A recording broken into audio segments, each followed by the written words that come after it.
The stories of people achieving unusual success despite all manner of handicaps never fail to capture our attention. They're inspirational, to be sure, but they're much more than that if we study them closely. The boy whose legs were terribly burned and who was told he'd be lucky to ever walk again becomes a champion track star. The woman, blind and deaf from birth, becomes one of the most inspirational figures of the century. And the poor children, who rise to fame and fortune, have nearly become commonplace. In this age of unprecedented immigration, we read and see on television examples of people who arrived in this country without any money and without knowing a word of English, and who, within a surprisingly short time, have become wonderfully successful. In fact, the typical Korean family that has emigrated to the United States during the past 20 years has a higher average income than the average American family that was born and went to school here. Now, how does that happen? Freedom, personal liberty, is the most precious thing on earth. It is also one of the rarest, hence its great value. People who manage to get to America despite mountainous problems and miles of red tape often find themselves free for the first time in their lives.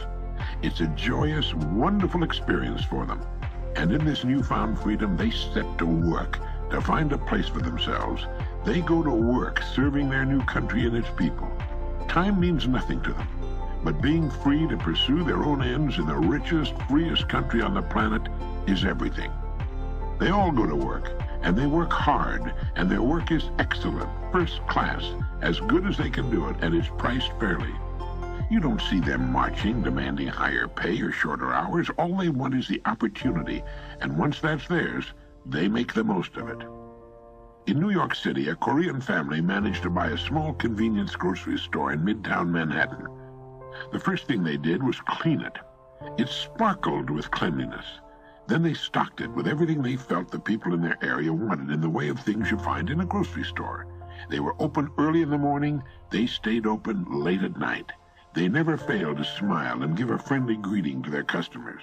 Naturally, they became wonderfully successful. They were open 7 days a week. One day, customers coming to the store found it closed, and on the door was a sign giving the reason why. It read, "We've gone to Yale University to watch our son graduate." That's an American story. The true story of people who found joy in freedom and in the opportunity to serve their fellow man and make the most of it. What sets these people with such vast handicaps, such as not knowing the language, not knowing the right people, not having any money? Or the boy with the burned legs who becomes the champion runner, or a Helen Keller, blind and deaf at birth? What in the world is the answer? The answer, if fully understood, will bring you and me anything and everything we truly want, and it's deceptively simple. We touched on it in our last message. Perhaps it's too simple. The people we've talked about here, and the thousands currently doing the same thing all over the country, are in possession of something the average American doesn't have. They have goals. They have a burning desire to succeed despite all handicaps. They know exactly what they want. They think about it every day of their lives. It gets them up in the morning, and it keeps them giving their very best all day long. It's the last thing they think about before dropping off to sleep at night. They have a vision of exactly what they want to do, and that vision carries them over every obstacle. This vision, this dream, this goal, invisible to all the world except the person holding it, is responsible for perhaps every great advance and achievement of humankind. It's the underlying motive for just about everything we see about us. Everything worthwhile achieved by men and women is a dream come true, a goal reached. It's been said that what the mind can conceive and believe, it can achieve. It's the fine building where before there was an empty lot or an ancient eyesore. It's the bridge spanning the bay. It's landing on the moon. And it's that little convenience store in Midtown Manhattan. It's the lovely home on a tree-shaded street and the young person accepting the diploma. It's the new baby in its mother's arms. It's a low golf handicap and a position reached in the world of business. It's a certain income attained or amount of money invested. What the mind can conceive and believe, it can achieve. We become what we think about. And when we're possessed by an exciting goal, we reach it. That's why it's been said, be choosy, therefore, what you set your heart upon, for if you want it strongly enough, you'll get it. Amen to that. It's been said that Americans can have anything they want. The trouble is they don't know what they want. Oh, they want little things. They want a new car, they get it. They want a new refrigerator, they get it. They want a new home, and they get it. The system never fails for them, but they don't seem to understand that it is a system, nor that if it'll work for a refrigerator or a new car, it will work for anything else they want very much, just as well. Perhaps that's best. People come in all shapes and sizes and with goals of infinitely varying specifications, if they have goals at all. Once a person fully and emotionally understands that the goals that are important to him or her can become real in his or her life, well, it's like opening a jack-in-the-box. All sorts of interesting and exciting things begin to happen. Quite often we become truly alive for the first time in our lives. We look back at our former lives and realize we were shuffling along in a kind of lockstep, that we were actually taking our cues from those about us in the unspoken assumption that we're all alike, when nothing could be farther from the truth. We are not all alike. Each of us is quite different, with different abilities, different genetic profiles, different wants in life. What will wonderfully satisfy one particular family and represent complete success for them would be considered failure for another family. All because of their different aspirations, their different plateaus in life, the difference in their lifestyles, upbringings, education. Every facet of our environment as youngsters has an effect upon us and helps to set our course in life. The youngster who knew poverty as a child might aspire to be rich. He might overcompensate because of the desolation of his youth, while another young man raised in an upper-middle-class family who always had just about everything he wanted might settle for a very middle-class adulthood. Things we've always had aren't as important to us as they are to those who've been without them. We talked about freedom on the preceding message and how dear it is to those who never had it, while most Americans take it for granted and never even think about it. If you ask most Americans what the most important thing in the world is for a human being, chances are they'd seldom come up with freedom. Yet as Archibald MacLeish wrote in his fine play, The Secret of Freedom, the secret of happiness is freedom, and the secret of freedom, courage. To understand the subject and the importance of goal setting, we have to realize that it's the very basis of any success. It is, in fact, the very definition of success. The best definition of success I've ever found goes like this. Success is the progressive realization of a worthy goal, or in some cases, the pursuit of a worthy ideal. If you'll give these definitions some thought, I think you'll agree with me. Success is the progressive realization of a worthy goal. That's a beautiful definition of success. It means that anyone who's on course toward the fulfillment of a goal is successful. Now, success doesn't lie in the achievement of a goal, although that's what the world considers success. It lies in the journey toward the goal. We're successful as long as we're working towards something we want to bring about in our lives. That's when the human being is at his or her best. That's what Cervantes meant when he wrote, "The road is better than the inn." Quite often romantic stories end with the loving couple getting married. That's just the beginning of the real story. When the young person stands before his school's president or principal and receives the diploma, that's called commencement. That's the beginning. It's an important milestone, to be sure, and congratulations are certainly in order. But where are you going from there? Once a person has realized the goal for which he or she has so assiduously toiled, that's wonderful. It's time for a rest and some self-congratulations, time to savor the achievement.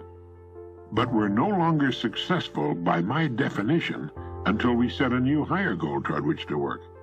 We're at our best when we're climbing, thinking, planning, working, when we're on the road towards something we want to bring about. I don't mean by this that we should become workaholics. Far from it. In fact, it's been well established that the most successful men and women manage to live in a wonderful state of balance, with lots of recreation. Take that word recreate apart when you've got some time and you'll find it interesting. And they get lots of rest. The mind works best when we're properly rested, and our minds are the best and most important parts of us, regardless of what we choose to do. Did you ever hear an athlete say, it's about 90% mental? Whatever the percentage really is in a good game of golf or tennis, it's very large. As we pointed out in the magic word, our mental attitude can make all the difference between winning and losing. With our definition, success being the progressive realization of a worthy goal, we cover all the bases. The young person working to finish school is as successful as any person on earth. The person working toward a particular position with his or her company is just as successful. If you have a goal that you find worthy of you as a person, a goal that fills you with joy at the thought of it, believe me, you'll reach it. But as you draw near and see that the goal will soon be achieved, begin to think ahead to the next goal you're going to set. It often happens that a writer, halfway through a book, will hit upon the idea for his next one and begin making notes or ideas for a title even while he's finishing work on the one in progress. That's the way it should be. One of my favorite poems is by Rabindranath Tagore, the distinguished Calcutta poet, and it goes like this. I slept and dreamt that life was joy. I woke and saw that life was duty. I acted, and behold, duty was joy. We are at our very best, and we are happiest when we are fully engaged in work we enjoy on the journey toward the goal we've established for ourselves. It gives meaning to our time off and comfort to our sleep. It makes everything else in life so wonderful, so worthwhile. Most people, when they think of the word success, tend to equate it with lots of money. Sometimes that's a natural part of the goal and tells us how well we're doing, but not always by any means. Success is whatever we want it to be, that is worthy of us. That's why I commented earlier that success may also be defined as the pursuit of a worthy ideal. For example, I can't imagine anyone being more successful than an outstanding teacher who's striving to know more about the art of teaching and the subject matter that will catch the interest of his or her pupils, who understands that every student is different and learns at a different rate of speed. Joy and satisfaction come to us from serving others, and there are literally millions of ways of doing that. For those whose goals involve the serving of great numbers of people, chances are they'll be richly rewarded indeed. In fact, for many, a goal is a certain level of income or a certain amount of money in an investment account. A goal is an individual thing, as individual as the person, him or herself. Since no two people are exactly alike, it stands to reason that no two of us will have exactly the same goals. One thing a goal must do, however, is fill us with positive emotion when we think about it. It must be something we want very much to bring about. The more intensely we feel about a goal, the more assuredly the idea buried deep in our subconscious will direct us along the path to its fulfillment. I once used the quotation, "No one gets rich without enriching others." I received a letter from a man in Utah who wrote, "How about those who get rich in the drug trade, or those who produce and sell pornography? How do they enrich others?" It was a good question, especially in these times. I wrote back to him and told him that my definition of success is the progressive realization of a worthy goal. Certainly people in the drug and pornography business would not qualify as successful. What they're doing is counterproductive, destructive, and involves, in the case of drugs, the enslavement and death of thousands. And I went on to say that while our needs are few and relatively simple, our wants in this incredibly affluent society are virtually endless. By meeting those wants, whatever they may be, we serve others, not always to their benefit, nor to our own. Nor would I call those in drugs and pornography successful, nor do their riches amount to much if they're apprehended and sent to prison. But I did stop using that quotation. It is possible to get rich without enriching others. But for most of us, it's not the way we want to go. It's nothing to take pride in. Why bother when there are so many positive, excellent, and productive ways to serve others? But whatever our goal happens to be, if we stay with it, if we're fully committed to it, we'll reach it. That's the way it works. It's estimated that about 5% of the population achieves unusual success. For the rest, averages seem to be good enough. Most seem to just drift along, taking circumstances as they come, and perhaps hoping from time to time that things will get better. I like to compare human beings with ships, as Carlyle used to do. It's estimated that about 95% can be compared to ships without rudders. Subject to every shift of wind and tide, they are helplessly adrift. And while they fondly hope that they will one day drift into some rich and bustling port, you and I know that for every narrow harbor entrance, there are 1,000 miles of rocky coastline. The chances of their drifting into port are 1,000 to 1 against them. Our state lotteries wax rich on such people. So do the slot machines at Las Vegas and Atlantic City. They look to luck, but don't seem to realize how steeply the odds are stacked against them. Someone wins from time to time, to be sure, but the odds are still there. But the 5% who have taken the time and exercised the discipline to climb into the driver's seat of their lives, who've decided upon a challenging goal to reach and fully committed themselves to reaching it, sail straight and far across the deep oceans of life, reaching one port after another and accomplishing more in just a few years than the rest accomplish in a lifetime. If you should visit a ship in port and ask the captain for his next port of call, he'll tell you in a single sentence. Even though the captain cannot see his port, his destination, for fully 99% of the voyage, he knows it's there, and that barring an unforeseen and highly unlikely catastrophe, he'll reach it. All he has to do is keep doing certain things every day. If someone asks you for your next port of call, your goal, could you tell him? Is your goal clean and concise in your mind? Do you have it written down? It's a good idea. We need reminding, reinforcement. If you can get a picture of your goal and stick it to your bathroom mirror, it's an excellent idea to do so. Thousands of successful people carry their goals written on a card in their wallets or purses. When we ask people what they're working for, chances are they'll answer in vague generalities. They might say, oh, good health or happiness or lots of money. That's not good. Good health should be a universal goal. We all want that and do our best to achieve and maintain it. But happiness is a byproduct of something else, and lots of money is much too vague. It might work, but I think it's better to choose a particular sum of money. The better, the clearer our goal is defined, the more real it becomes to us. And before long, the more attainable. Happiness comes from the direction in which we're moving. For example, children are happier on Christmas morning, before opening their presents, than they are Christmas afternoon. No matter how wonderful their presents may be, it's after Christmas. They'll enjoy their gifts, to be sure, but we often find them querulous and irritable Christmas afternoon. We're happier on our way out to dinner than we are on the way home. We're happier going on vacation than we are coming home from it. And we're happier moving toward our goals than even after they've been accomplished, believe it or not. That's why it's so important to set new goals as soon as the current one is realized. And we should never stop this process. All the days of our lives, we should be engaged in moving toward, earning, and looking forward to a new plateau on which to stand, a new goal to accomplish. If you, like so many millions of Americans, don't know what it is you want sufficiently to name as your primary goal, I recommend you make out a want list. Take a notepad. Go off by yourself and write down the things you'd really like to have very much, or do. One might be a beautiful new home, or a trip around the world, a visit to some special country or place. You might be yearning for a sailboat or motor yacht, or if you're an avid fisherman, you might want to go salmon fishing in Alaska or trout fishing in New Zealand. It might be a business of your own or a particular position with your company. It might be a certain income that will permit you to live the way you'd like to live, or, as I said earlier, a certain amount of money in good investments or in a savings account. How about a special make of car or an addition to your present home? Just write down everything you can think of that you would really like to see come about in your life.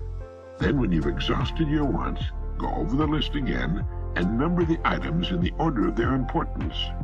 Then make number one your present goal. Listen to this message often, as I hope you'll listen to all the messages until they become a habit-knit way of thinking and doing things. Believe me, the system works. It works every time. Life plays no favorites. If anyone can succeed, and millions do, so can you. Of one thing you may be sure, you will become what you think about. If your thinking is circular and chaotic, your life will reflect that chaos. But if your thinking is orderly and clear, if you have a goal that's important for you to reach, then reach it. You will. One goal at a time. That's important. That's where most people unwittingly make their mistake. They don't concentrate on a single goal long enough to reach it before they're off on another track, then another, with the result that they achieve nothing but confusion and excuses. I started looking for the so-called secret of success when I was 12 years old.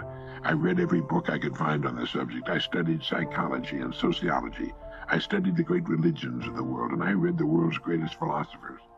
And all of a sudden, many years later, I realized that in the hundreds of lives I'd studied, in the countless books I'd read, a plain and simple truth had kept appearing. It's believed that no one can learn anything until he or she is ready for it. And apparently I was finally ready, in my late 20s, to finally see for the first time the secret I had searched for so long. It was simply this: we become what we think about. You see, you are at this moment the living embodiment of the sum total of your thoughts to this point in your life. You can be nothing else. Similarly, 5 years from now, you'll be the sum total of your thoughts to that point in time. But you can control your thoughts. You can decide upon that on which you wish to concentrate, about what you think about from this point forward. And you will become that. You will realize that goal as sure as anything on earth can be sure. That's why having a goal toward which to work is so very important. It gives our minds a focus and our lives direction. By thinking every morning, every night, and as many times during the day as you can about this exciting single goal we've established for ourselves, we actually begin moving toward it and bringing it toward us. When we concentrate our thinking, it's like taking a river that's twisting and turning and meandering all over the countryside and putting it into a straight, smooth channel. Now it has power, direction, economy, speed. Several billions of human beings would give anything they have to enjoy the freedom and personal liberty you and I take for granted, to have the right to choose their work and their goals, to enjoy our bountiful standard of living, our educational system, to know the peace and privacy of our homes, and to have laws which protect the citizen rather than persecute him. We have it all, yet in the midst of our plenty, millions lead unhappy, aimless lives. They live in tiny prisons of their own fashioning. These are the people who don't know that each of us, each one of us, not the economy, or fate, or luck, or the breaks, each one of us is in charge of his or her own life. Each one of us is completely responsible. As Carlyle put it, the person without a purpose is like a ship without a rudder. Have a purpose in life, and having it, throw such strength of mind and muscle into your work as God has given you. He also said, a person with a half volition goes backward and forward and makes no way on the smoothest road. But the person with a whole volition advances on the roughest and will reach his or her purpose if there be even a little wisdom in it. And Munger said, there is no road to success but through a clear, strong purpose. Nothing can take its place. A purpose underlies character, culture, position, attainment of every sort. So decide upon your goal. Insist upon it. Look at your goal card every morning and night, and as many times during the day as you conveniently can. By so doing, you'll insinuate your goal into your subconscious mind.